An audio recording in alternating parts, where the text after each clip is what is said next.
Hey everyone, if you are new here, welcome. My name is Kristen and this channel is called A Light in the Tent. And if you are not new here, then welcome back. On this channel, I talk about health, faith, and the intersection of those two. And a lot of the videos that I do are related to my own experience dealing with chronic health issues. This is going to be one of those videos. The last video that I posted was about 6 months ago, and I had left off basically saying that I was going to take a break from YouTube. My health was in a pretty good state then, and I wanted to engage in some of my other hobbies and just kind of like take a brain break from the medical health side of things. And it went in the complete opposite direction. And if you clicked on this video, you probably saw the title, Is This MCAS? And that's still the question that I have, it's been over my head for, a few months now.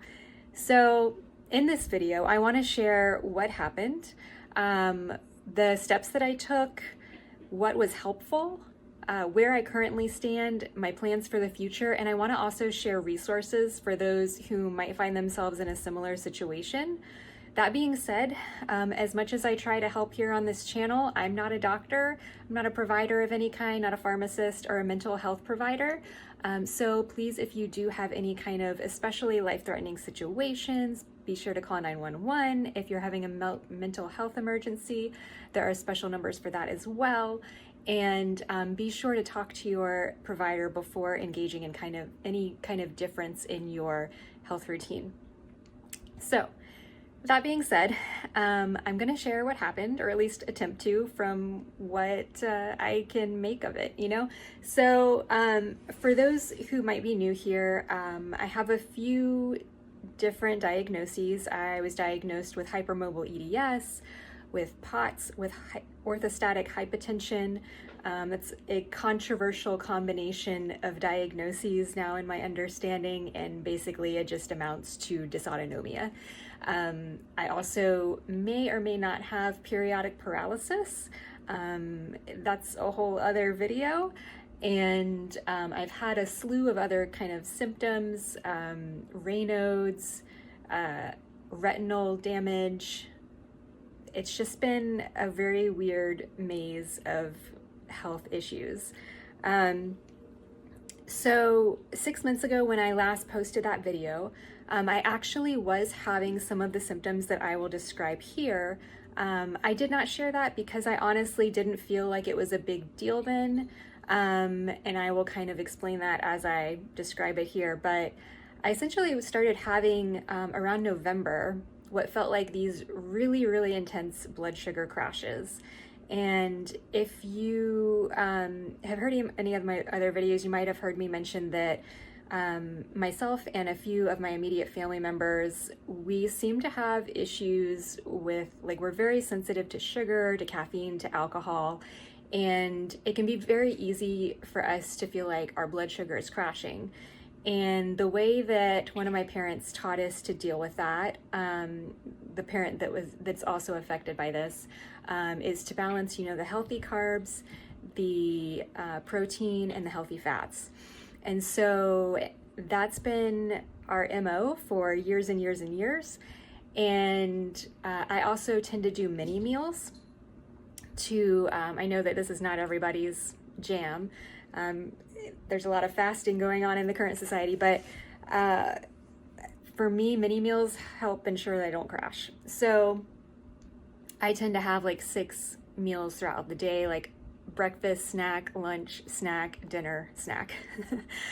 And despite all of that and how that's been very helpful in the past, when all of this started occurring around November, December, it wasn't helping. And it got so bad that I actually had to leave work early at times because my normal snacks weren't helping and I could feel myself crashing during the day. If I waited 30 minutes past my usual lunchtime, I would get very, very anxious. It would be really difficult to think. I would get shaky. It just was really interfering with my day-to-day life. And my thought at the time of making that last video was, okay, we just went through the holidays.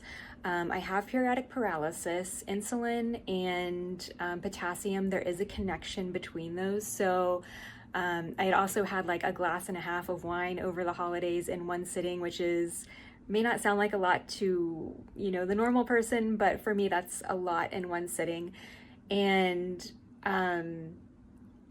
maybe just, the holiday food with the wine, it just kind of threw things off. And on top of that, at the end of December, I also had what I would typically consider a periodic paralysis attack when I was in the grocery store.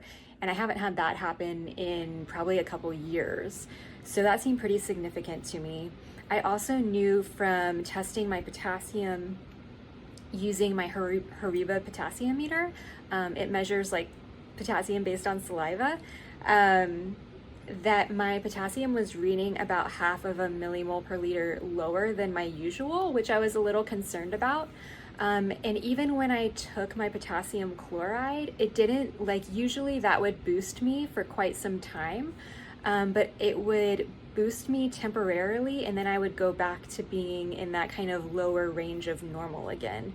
And it was in the normal range, to be clear, but to me, it seemed like that could be, that wasn't my normal. And so I was a little concerned about that. So I was like, okay, let me just get past the holidays. Let me get back into my routine and things will kind of shift back into their normal balance. That did not happen. So around January, I decided to go to a local pharmacy and I got a blood glucose monitor. One of my family members has done the same to track their blood glucose as well. And so it kind of just was it made sense to me. So I started doing that. The issue that I ran into, and maybe you are aware of this if you have Raynaud's syndrome as well, but I would go to test my blood glucose and it was the cooler time of the year. We also have air conditioning inside. Both of those can be triggers for Raynaud's. And so I would go to test my blood glucose, but I wouldn't have super great circulation in my fingers. And so that can affect the accuracy of the readings. So I really didn't have an idea if what I was reading was accurate. And on top of that, I just wasn't used to the rhythm of testing my blood glucose. So I really didn't know if my timing was good either to be able to tell if I was getting accurate readings. There was a time or two where I seemed to be having hypoglycemia, but then I also had the Raynaud's happening, and that can cause your readings to be low. So I could be symptomatic, but I still wasn't sure. So I in those situations, I erred on the side of caution and I would eat something as if I was low because my symptoms were indicating that I might be, but I just still really didn't have clarity around that. And so I finally decided to book an appointment with an endocrinologist, a new endocrinologist that had really, really positive reviews, and got on her calendar, but she was not available until April. And this was in January. So I was really trying to just self-manage until then. So then mid-January comes and I'm kind of, trying to figure out this blood glucose stuff. I had been reading up, doing tons of research on late onset diabetes and MODY and genetics and all these different things to prepare for that appointment to see what the heck is going on. And so mid-January comes and there was a night where I had dinner and it was food that I normally eat. And after dinner, I got so nauseous. I was doubled over on the couch, nauseous. My husband was concerned. I was concerned. I thought maybe this is a migraine aura because I've had chronic migraine. But then no migraine came. It was just really strange. And I was grateful that I didn't have a migraine, but I was just very confused still about what was happening. And the next day, I was having some shortness of breath. I was having a lot of muscle cramps, in my legs. I was also having similar sensations in my right leg, which I had 2 blood clots actually in that leg in 2020. And so I was having similar sensations as when I had those blood clots. And so I kind of was on the alert, and then I got out of the shower that night. The cats are joining us. So this is Henry, for those who haven't met him yet. They're gonna check out the lighting situation here. That was Sassy before, that jumped down from the couch. But I guess I'll just talk through the cat butt here. I'll just speech this around him. So, okay, where was I? Okay, so that night, yeah, I got out of the shower, and my right foot, both of my feet were red, which is pretty normal for me. But my right foot was also swollen, and the veins were bulging, and it was painful, and pretty warm, to the touch. And so those are kind of red flags for a blood clot. And so I was it was a Sunday night, and I was let me just go to the ER to rule out the blood clot. Okay, so a side note, if you've had blood clots in the past and you are one of those who also has to make frequent trips to the ER to make sure you don't have a reoccurrence of blood clots, pro tip, talk to your GP and see if they can get you set up in appointments to just have the ultrasound separate, at the facility separate from the ER. That's worked like a dream in certain situations, if it's during the week and it's when my GP is working during the week. It's not so great in this situation where it was happening on a weekend night, and I didn't really feel comfortable waiting until the morning to see if I had a blood clot. I just wasn't comfortable with all that. So anyways, went to the ER. They did the ultrasound, they did the D-dimer, they did chest x-ray. No blood clot. So I was okay, cool. No blood clot. Still don't know what the heck is going on. And so then a couple days later, I started having an onslaught of all of the previous neurological symptoms that I've had in the past. And by this point, I'm oh, wow, this is familiar, but this is not good. And when I say neurological symptoms, to give you an idea, it would be kind of extensive to go through everything, but it felt as if somebody had drawn a line down the center of my body, and my right side was much more sensitive than my left side. Sensitive to touch, just it had kind of this constant mild sensation of dull, not even dull, just this mild pain, kind of constant.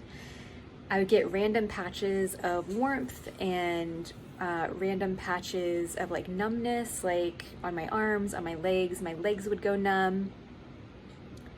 I was having the eye symptoms that I had had in the past, with haziness in my right eye, just kind of blurry vision. And at night I started having these flashes of light. I would go to sleep, and it kind of was seeing lightning at night in the sky. It was kind of that sensation. I also, there was just a lot neurologically going on. I was having some migraines sprinkled in there, but it was just everything happening all at once. And I went to my retina specialist just to make sure that I had a retinal hole in my left eye, and that had to be treated with a laser. It was one of the most terrible experiences I've ever had, but I was just hoping that it wasn't that. And everything was clear with her, but she also, at this point, I was concerned about multiple sclerosis.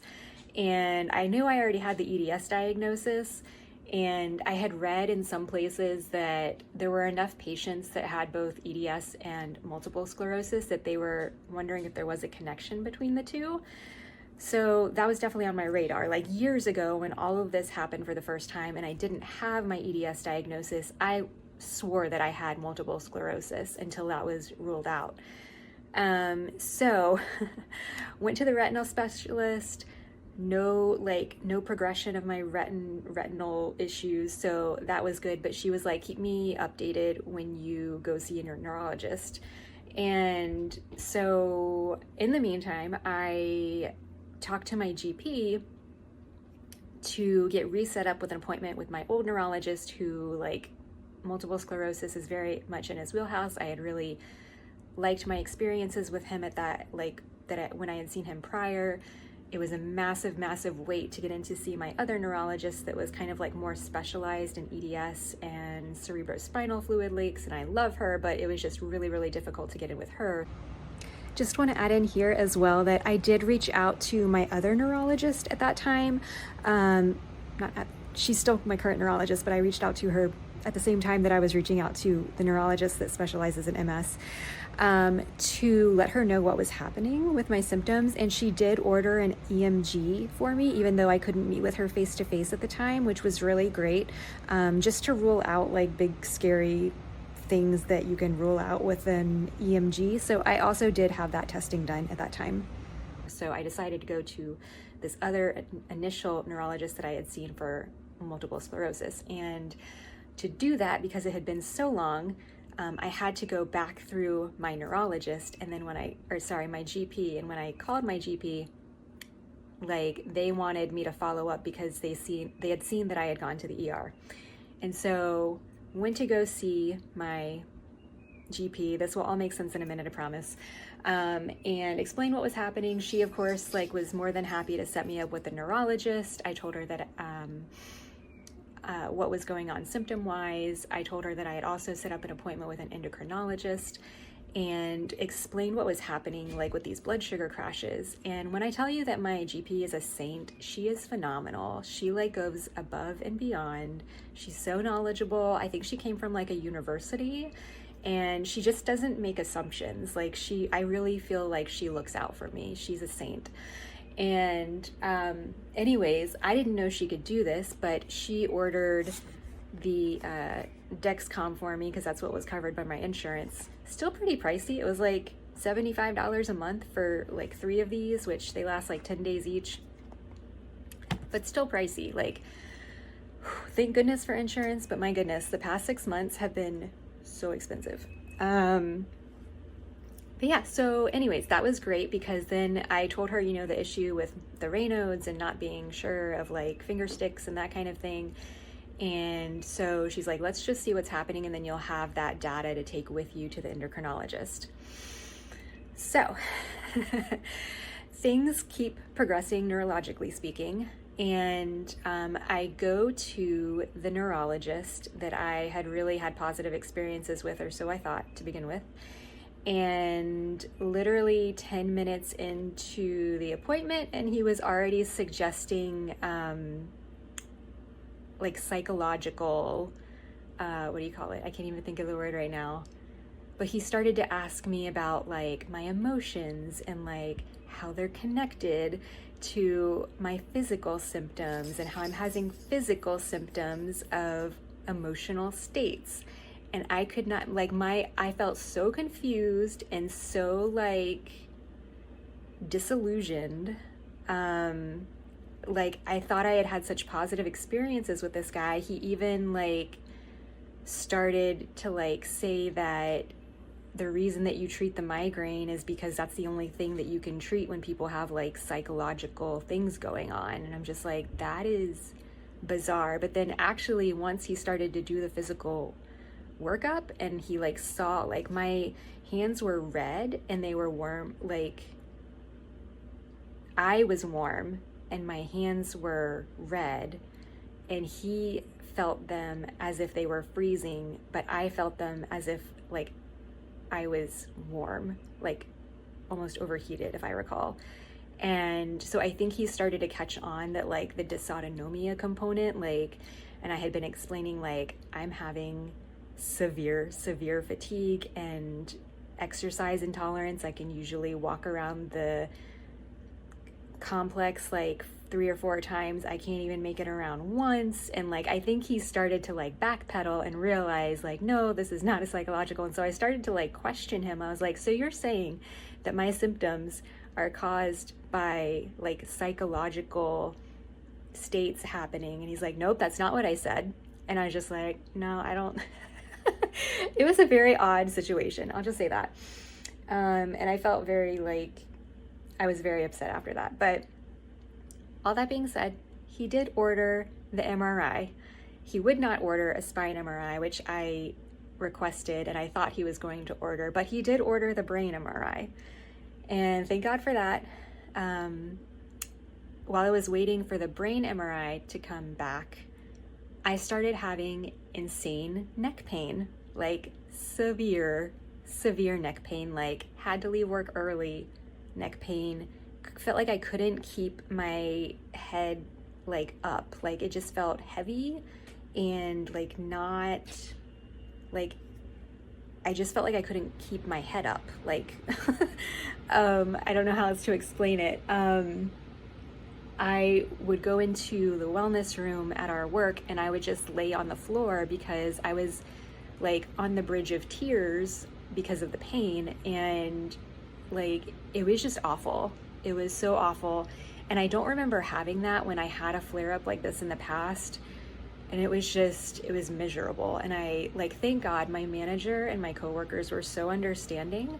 They're amazing. And so they like, thankfully, like my job is already hybrid. And so they would just, you know, I would be working from home on really bad days. And I was just like baffled by what was happening. And by that point, allergy season kicked in. And for those who might not live in Florida, although I'm sure this was in other states as well, it was literally in Florida, one of the worst allergy seasons on record. I don't typically have seasonal allergies. I'm very grateful for that. But I started having like itching all over. I would go outside and like be short of breath. I would react, like my eyes would get watery and itchy. Like we have woods very close to our unit, and like I was out taking Henry for a walk one day and we both like literally started reacting to something like in the woods. It felt like he was coughing and I was like going like blind from watery eyes and itchy eyes. It was weird. But yeah, so I was getting shortness of breath, itching all over, and then I started to react to certain foods that I was eating. And so like onions, for example, were really bad. And I started like thinking about how I've had these really strange reactions to like medications in the past that like doctors just haven't been able to figure out. And I've had really weird reactions to like aspirin and Zofran and just like that, like even things like B vitamins and essential oils and fragrances at times. And like, it's never really made sense. And it felt like I was getting back into that state. And I started to think about mast cell activation syndrome just because I had been exposed to it in the EDS community, because it's a frequent comorbidity of Ehlers-Danlos syndrome. And I had very, very like briefly looked into it in the past, but like my understanding of MCAS at that time was that you had to be in severe life-threatening anaphylaxis to have MCAS, because those are usually the stories that I heard where people were like in these life-threatening situations, they had to use an EpiPen, they were reacting to everything, like, and that wasn't me. I was like, that can't possibly be me. What I didn't know is that you do not have to have life-threatening situations to have mast cell activation. And I also started learning about histamine intolerance. And by this point, I was starting to have like anxiety, like panic attack feelings, especially after eating, and just like in general, which I recognized from the past very quickly because it was one of my least favorite things. And I was like, I need to do something because I'm about to lose like I knew that it could get really bad. Like at its worst in the past, when I had a flare up like this, I was working 1 day a week for like 4 hours, and even that was hard. And so I have a full-time job now. I have, you know, cats, husband, a household to pay for. And so I was very desperate to figure out what to do. And so once I started thinking about mast cell activation, and I started having like these like allergy type symptoms, I made an appointment with an allergist immunologist in the area. He wasn't like, that appointment wasn't for a month. And so then my next strategy was, what the heck do I do to survive this month? And so I did so much research on MCAS, histamine intolerance,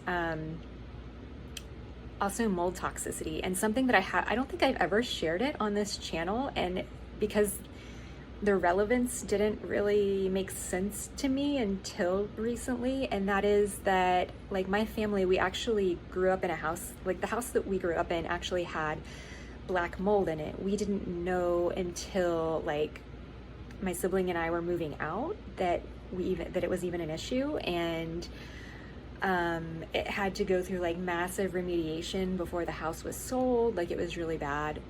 So I also started thinking about how that black mold may have affected me and maybe made like my histamine levels higher, or at least made my body more like sensitive, in the sense of like my histamine bucket, as people say, like my histamine bucket had already reached a certain amount and I was like tipping it over. And a realization that I also had around this time was that like the summer of 2024, I had gotten sick during the summer. I had some kind of virus, and I had a flare-up of my neurological symptoms then. Like I didn't have like nearly to the extent of what I experienced recently, but it was just like a flare-up. I had like tics, I had like motor and vocal tics, I had like what I call sit bone pain, like pain in like my butt, but like the bones of my butt. And it was just very strange. So I went to my GP just to make sure that like I shouldn't be concerned, and we were both kind of like, let's just see how this goes, and like if I need to go see my neurologist, then I will. And sure enough, like the symptoms passed when the virus was gone, so I didn't really worry too much about it. And then in October I went and had some dental work done. I mentioned that because I think like I had like resin or like some kind of sealant put on my teeth, and I think like that can potentially trigger MCAS. And then come January, I kind of switched up my diet, and I was eating a lot more powdered peanut butter powder, yeah, like your PB2. Love it. Great protein boost. Very high in histamine though. I had also started switching to some of like the seasonal fruits just to switch things up, like raspberries and strawberries. And I was eating so much cocoa, like cocoa powder. If you know me, like you've heard it in other videos, I love me some dark chocolate and some cocoa powder. I kind of like use that as an energy booster, and just because I love like the bitter dark chocolate rich taste. So doing all that, was also drinking decaf coffee that was not like organic or Swiss water processed. Just didn't have the knowledge that I have now. And so I think like all those foods, like it was really bad because I started having more and more like dark chocolate and cocoa powder because I was getting more and more fatigued. But then like it was like as I did that, things just kept getting worse and worse and worse, and I was like, what the heck is happening?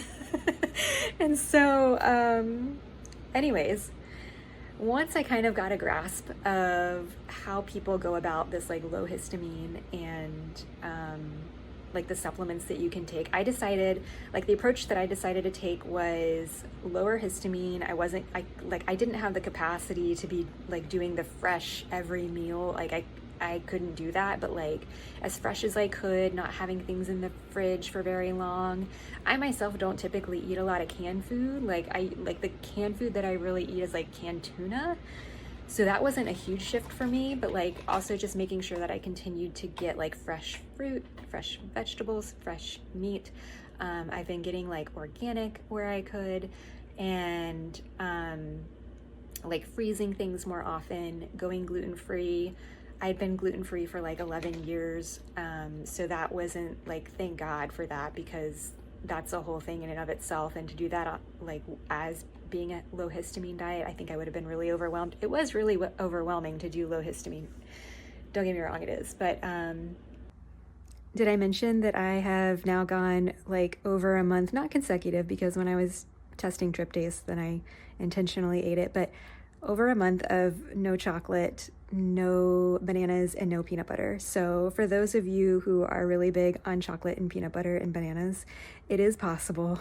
You can do it. Just wanted to offer that encouragement here. Yeah, so it's been a lot. But I decided to do the lower histamine side of things and to start taking a bioflavonoid called quercetin. And dear Lord, like when it was a nearly overnight turnaround. Like my symptoms did a 180. It was insane. When I started the lower histamine and when I started taking the quercetin, and I was so grateful and so thrilled because it was probably the biggest breakthrough I've ever had in my chronic health journey, is this quercetin and the lower histamine. And I was so shocked. Like I kind of thought, like from what I had read, that okay, like I might have like less itching, less allergy like symptoms. I did not expect my neurological symptoms to go away by taking quercetin and going lower histamine. And don't get me wrong, it wasn't like they were like 100%, but I would say like 90% gone, which was huge. And I tried like different forms of quercetin, different brands. I'm thinking about making like another video of that. I don't really want to get into that here because this is already a really long video. But it did make a difference, I will say that, like which brand I used. And going back to kind of like to the journey to getting to where I am today, I did see the allergist immunologist, and I kind of lost my train of thought there. Oh, I did the skin prick test, which I had never done, just to see if I had, I think it's the IgE mediated allergies, like seasonal allergies, and those all came back like normal. And had the tryptase done. Interestingly, thankfully, a provider in my past who is EDS aware had run a tryptase test, and from what I can tell, like a kind of a full MCAS workup. I don't think I knew that at the time, or at least maybe I forgot, or maybe just kind of like went over my head because I really didn't understand MCAS. But thankfully they took a tryptase test for me back then, and I think I was like 3.3 or 3.4. And this time around, the tryptase was like 3.1, and that was with me like throwing everything I could at it to like instigate my symptoms. So I was eating all the peanut butter powder, doing the chocolate, like soy sauce, like all the high histamine foods that I had in the house that I could, I was throwing at it. And I really didn't have like a huge reaction like I had, like say with an onion several weeks ago, where I had difficulty breathing and dizziness and lightheadedness and felt like I was going to pass out. I didn't have like that severe of a reaction even when I was throwing all of these foods at it. I did regret it. Following that, I definitely was more symptomatic, but it was just like, it wasn't like an immediate thing. And so I question like the timing of the tryptase, but I also, just based on what the research that I've done, it sounds that like the experts are very divided over the diagnostic criteria for mast cell activation, unfortunately, and whether even like tryptase is like a viable way for standardizing diagnosis. So that being said, I'm really, really grateful that I did go see the allergist immunologist, because I did want to check my blind spots, because as confident as I was feeling that it was MCAS, I know there are things that I don't know that other doctors might know. And so, for example, neuroendocrine tumors, that's something that can actually cause MCAS or look like MCAS. And so the allergist tested for that. That came back negative, thankfully. That was my first ever 24-hour urine test. That was an experience.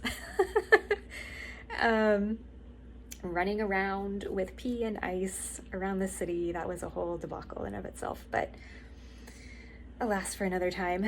But anyways, so it looks like the only test results that came back out of range for that were the white blood cell counts and the neutrophils, which I have had in the past as well. Those have been elevated for me in the past. And from my understanding, that can happen in MCAS. That can also happen, like, I think within 24 hours of like exercising intensely. And I did exercise like moderately the like night before this testing to kind of see if like I would start to react. So it's kind of hard to say. That's the summary of it. But In the process of learning about MCAS, I actually got in my YouTube feed a video from a fellow support group member who shares a lot of diagnoses that I do and has a huge success story. I am not nearly in the state that she was in. She was in literally life-threatening situation.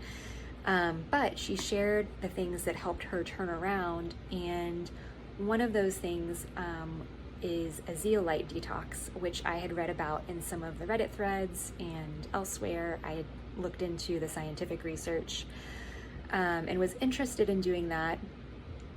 But I also, in my kind of grand scope and my approach of looking at MCAS, I wanted to see like the medical perspective on it. I also wanted to see like the naturopathic approach to it, just because I knew that I reacted strangely to a lot of things and I wasn't sure what would work for me.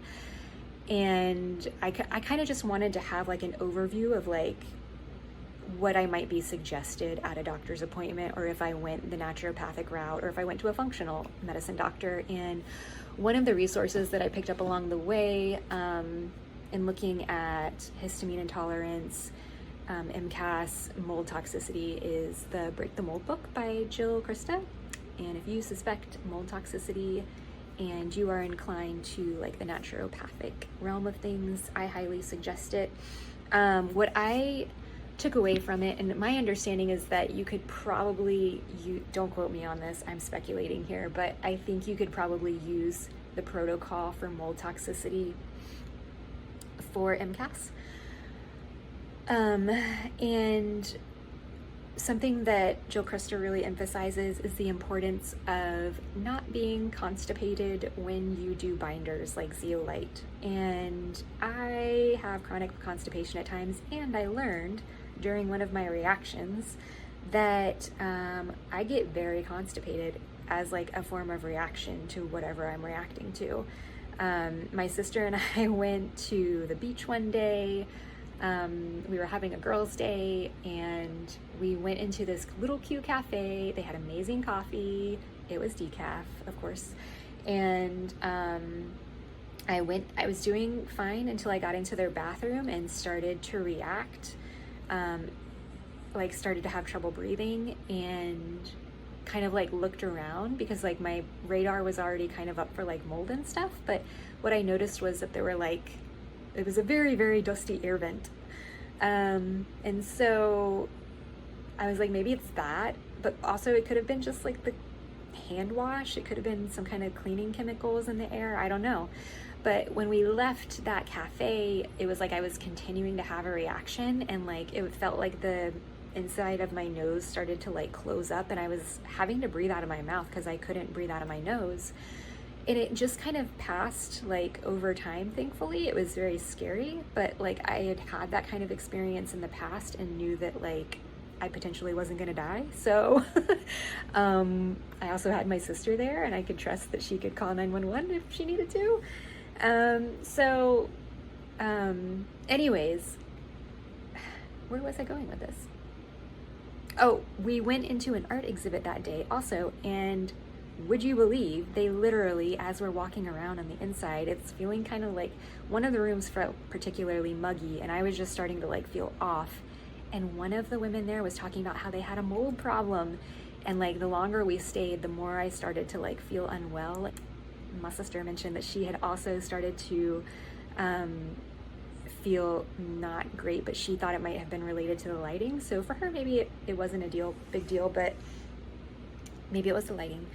But for me, I felt like I was maybe reacting to the mold.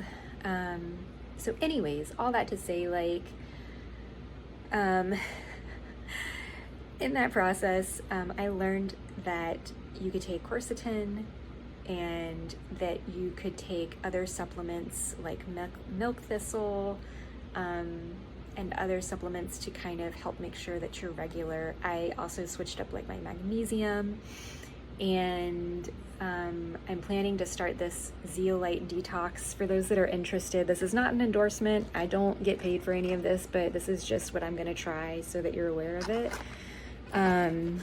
Always do your research. but they've done extensive testing. It's Toxicity. They're based in the UK.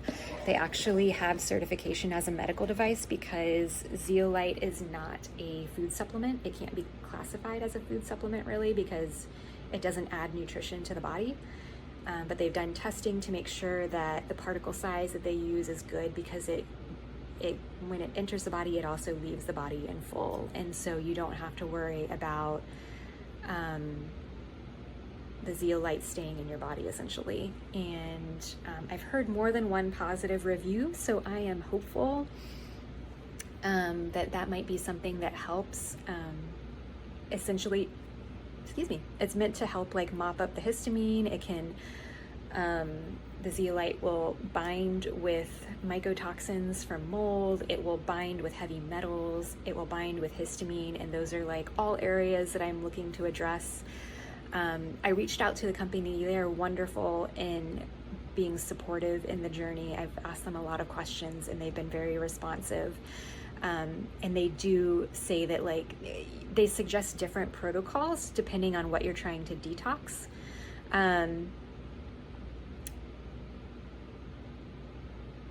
So the timing can really like vary. But that being said, like they do say that you can be flexible. So I've sent them the information that they say to send, like as far as like what you eat, not what you eat, but like when you eat, when you sleep, kind of like your daily routine so that they can suggest times for you to take the Toxicity. It comes in capsules. So this one's a box of like 180 capsules. This is just like a month's supply if you're doing like a detox, in my understanding. So I'll probably end up getting more than 1 month. I suspect that I have a lot of detoxing to do. This other one is 30 sachets that are vacuum sealed. They've got really great articles linked to their website, but of course, if you are looking into this kind of thing, I suggest doing your own research outside of any website. Look into the medical literature, ask others, ask support groups, ask your doctor, talk to your doctor before you do these things. So that's my next steps. I also did a very trendy thing. I got a hydrogen water bottle, and it sounded like the most ridiculous thing ever, but I actually did some research on it out of curiosity, and it actually has scientific literature to back it up. So it looks like it creates an antioxidant effect in the body, and so I'm just trying to like unburden my body at this point. So I'm not sure if I'm going to do the hydrogen water at the same time as the detox, because I'm not sure if you can have like a detox flu from hydrogen water. I know you can from zeolite, so I'm kind of expecting that I might. But I am checking with the company to see if they have an opinion on that about doing hydrogen water with the Toxicity. So we'll see how it goes, but I'm very optimistic. I'm so thrilled that like the quercetin and the low histamine diet have been so incredibly life-changing. To tell you more about the quercetin, like literally when I took it, like I could think more clearly, I could concentrate, my memory was better, my vision was better.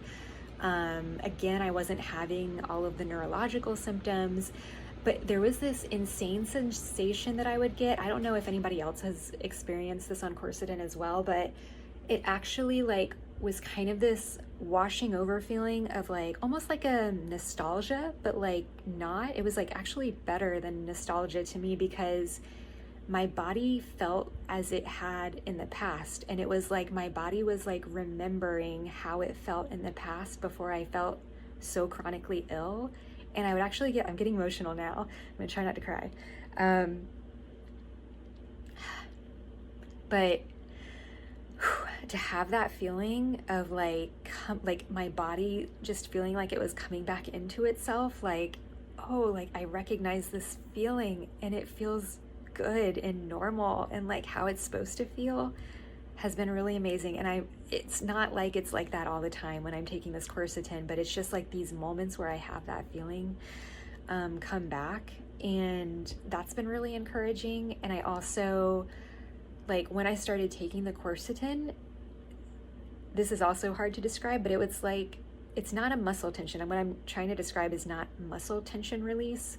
It's like my insides relaxed. It was as if like my internal body had been pushing up against a wall for like so long, and I didn't know it. And then all of a sudden, like the wall wasn't there, so my body didn't need to push against it, if that makes sense. So it just felt like my internal body just kind of like relaxed, and that's been really amazing.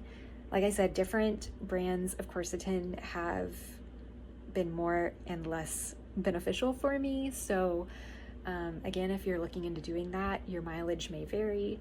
But my plan for now is to make sure I am going poo and do this detox, maybe try some hydrogen water. I want to share with you resources that have been incredibly helpful. I did share with you the Break the Mold. I haven't finished this actually, but my biggest thing that I wanted to look into was the supplement protocol and kind of the order that she suggested doing things, because Jill Crista is like really big on like, you don't need to have a massive Herx reaction for your detox to be successful. In fact, like it can set you back if you do. And so I wanted to try that more gentle approach. I highly recommend doing a YouTube search and listening to lectures and webinars by Maitland, who is a medical doctor. She's an allergist immunologist. She is incredibly knowledgeable about mast cell activation and Ehlers-Danlos syndrome and the potential connections between them.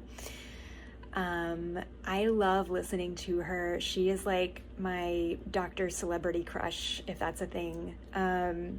I just thoroughly enjoy listening to her. I also recommend Dr. Lawrence Afrin, who is a hematologist oncologist who's also very familiar with MCAS. What I gleaned from from the lectures that I heard from him was that MCAS can cause issues with high red blood cell counts, which has been an issue for me. Like I've had high hematocrit, high hemoglobin, I had the blood clots, and it can indeed cause MCAS can cause blood clots, and it can actually cause the other, like the opposite effect, which is like anemia, not having enough like red blood cells, or is maybe iron in the blood. Don't quote me on that, just do your research there. But yeah, he really opened my eyes to the hematological side of things, which was really phenomenal. I have a hematologist that I see, but it's been like, we just haven't known what caused my blood clots. They were unprovoked. So that's remained a mystery. And I think maybe that MCAS or like having a histamine overload essentially could have been what caused my blood clots now. So that was really eye-opening. Another one that I might recommend, he's a very well-known in the mold toxicity realm, is Neil Nathan. He wrote the book Toxic, which I have not read yet. I just listened to some of his material online. And he has a second edition of his book Toxic coming out in July. Again, not an endorsement, but for those who might be concerned about mold toxicity and like how to approach treatment, my understanding is that his book is very thorough, very comprehensive, and I think in this new edition there's going to be additional research and information provided around the different strains of mycotoxins, and like based on your mycotoxin testing, which approach might be most effective for you. So recommend checking that out. Who else? Did I miss anybody? Oh, Theoharis Theoharides. He is an MD, a medical doctor who specializes in neuroimmune medicine. Phenomenal. Understands so much about how mast cell activation can impact the body's neurology and the neurological symptoms that can result. He also promotes the use of luteolin, which is another bioflavonoid like quercetin. It's thought to be more potent than quercetin, has medical scientific literature backing it up. It's thought to be even more, and this goes for both quercetin and luteolin in my understanding, they are both more effective than the pharmaceutical drug cromolyn, which is often used as a mast cell stabilizer. These are all mast cell stabilizers, by the way. I tried the luteolin for myself. I used a particular brand and I had a flare-up of symptoms after taking it. I don't know if it might have been related to the fillers, or to, I think like the brand that I bought, the source was crushed peanut shells. So maybe the source being peanut shells was an issue for me. I'm not sure, but I just stuck with my quercetin after that. So that might be worth looking into though for you. I've heard that people have had fantastic results from things like autism to like allergies to like all kinds of things with both supplements. So well worth looking into in my opinion. Anyways, I hope that this has been helpful for you. If you have had a similar experience, like especially if you've had similar like cascade of symptoms, I would be so interested to know, as I still don't have an MCAS diagnosis and I don't know that I ever will based on the current diagnostic criteria. But I would be interested to hear your experience and if you've been diagnosed. I do plan to make some spin-off videos from this one, just to raise awareness about MCAS. Having been through this experience, I realize now, like, even my own not understanding was a huge, like, part of why it took me so long to get to this point of understanding that MCAS might be an issue, and that's really huge. In my understanding, some experts think that 17% of the population might be impacted by mast cell activation. So that's not just Ehlers-Danlos patients, that's people who have experienced long COVID and other people who might have autoimmune conditions, and there's just so much. And so I want to share just some of those connections that I came across. There's so much material out there about MCAS, about histamine. I highly recommend looking into the scientific literature. It is fascinating. Yeah, I think that is everything that I wanted to share with you guys. If you have any questions or comments, I know this was a lot of information. I will do my best to respond. If you have any information that, if there's any information that I did not cover here, I'm starting to get tongue-tied at this point. If there's any information that I didn't cover or little if you have questions that were not addressed that you want to ask, please do feel free to ask those in the comments. Bear in mind, it might take me some time to get to you. It might take me some time to post these spin-off videos. I do have a full-time job, so bear with me as I get those rolling. Something else I did want to mention, other things I did try, but that weren't bad things, but they just, I don't think were the issue. And that was that, talking about mold toxicity and having grown up in a home with it, I did start to look into, I started to have a little panic of, oh my gosh, I have things from my old home.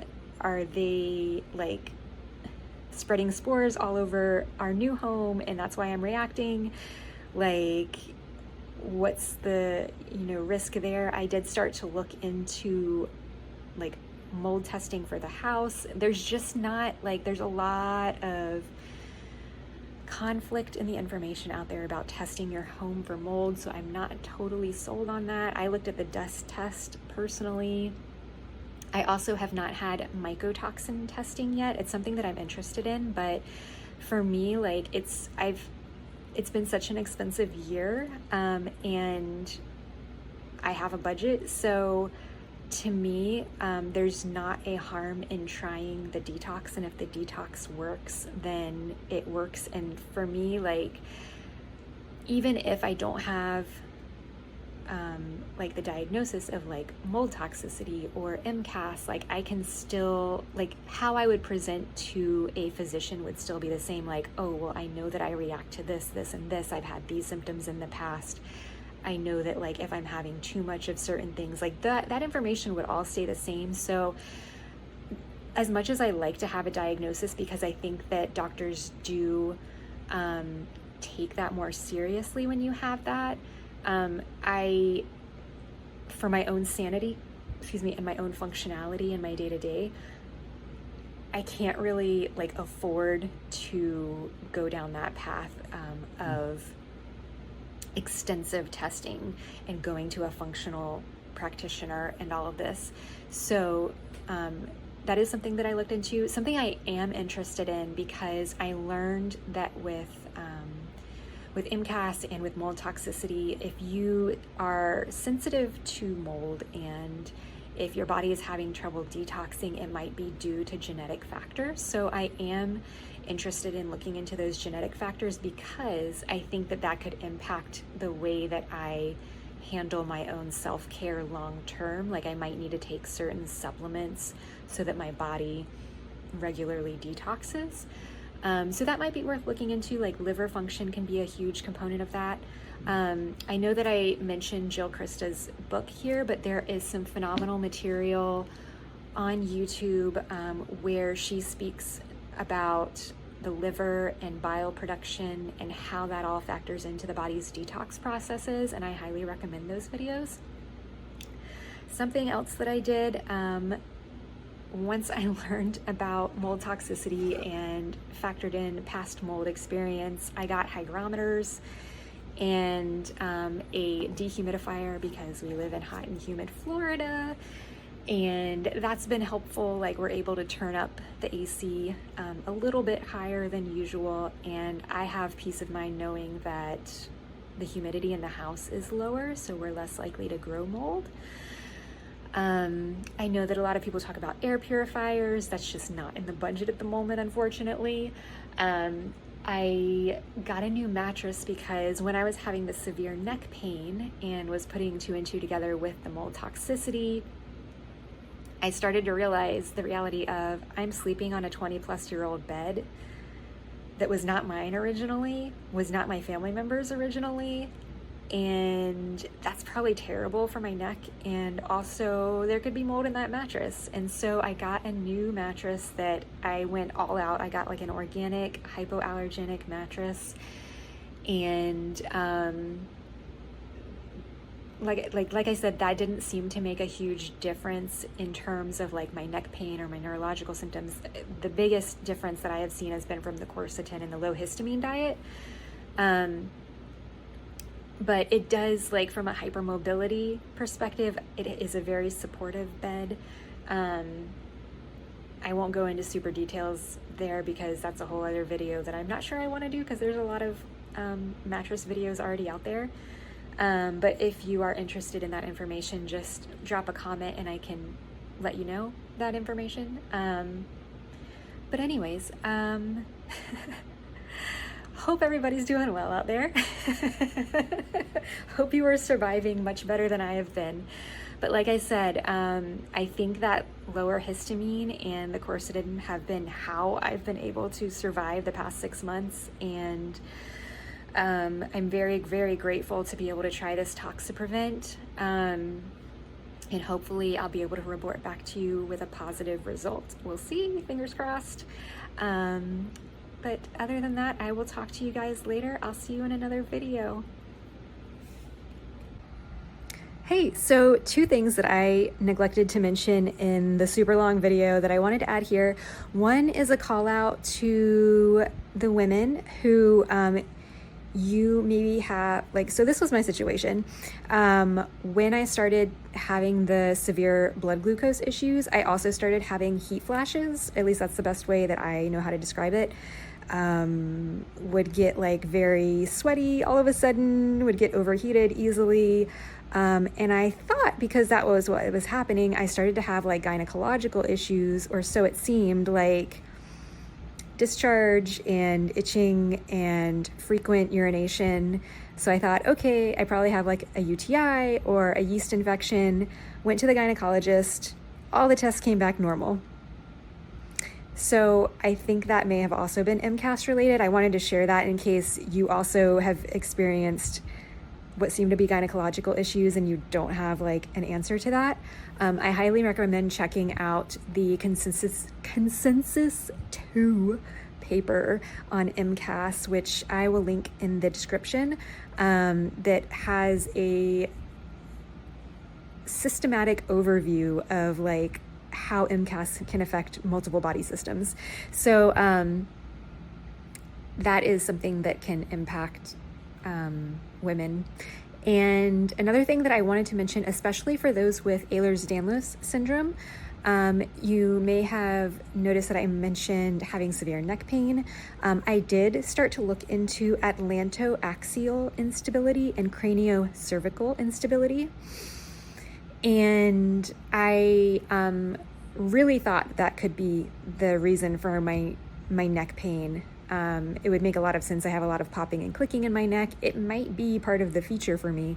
However, there seems to be a connection between craniocervical related things, for lack of layman's knowledge here, and MCAS. And so Anne Maitland is much more eloquent in how she describes that connection. So I highly recommend her material.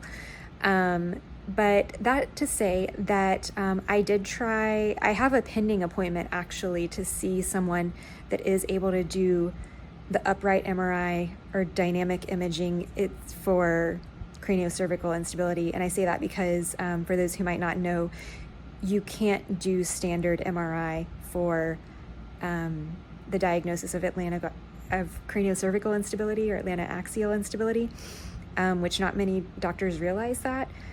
It was really, really difficult to find a local provider that does that imaging and that has staff that like are aware of that. But I wanted to put that on your radar, but I also wanted to emphasize that for me, the low histamine and the quercetin did really seem to help. So potentially, like if you are having symptoms like that and you aren't able to find somebody, I might suggest going the MCAS low histamine route as far as treatment goes, because that might actually help that issue. It's not a guarantee, obviously, everybody's different, but that would just be my suggestion to look into as well. I also wanted to mention that I have updated the recommended watches section on my channel. It used to be one section of the channel, but now I have actually broken it down into several subsections based on topic. So you can find a lot of the experts that I have mentioned in this video in those playlists. So I highly recommend checking it out. You can pick and choose what you want to look at your will. And I think I have remembered everything that I wanted to remember now. And hopefully that's it. Okay, see you guys. Also, after all of that, let me not fail to mention, thank you for watching.